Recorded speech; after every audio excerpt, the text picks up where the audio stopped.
সালামু আলাইকুম সম্মানিত ভিউয়ার্স। আসলে যুদ্ধ কোনো বালাবাইসে চায় না।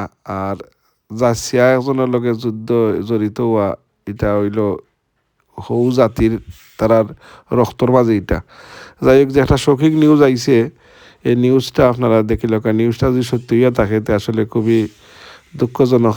ইতা মানুষ এশো ইয়া কি 100, ইতা মানুষ খারাতা খাওয়া কি এই যে বাতিল হলো নাকি থনাই পড়ি যায়। তে আর দেখিল কাও যে নিউজটা, আমি আশা করতাম এই নিউজটা গুজব হইতো, সত্য হইতো না।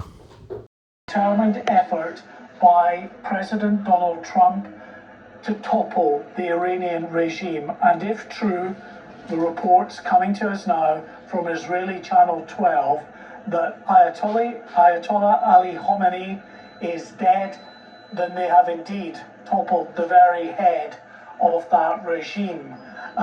And the consequences and ramifications of that can only be guessed at, because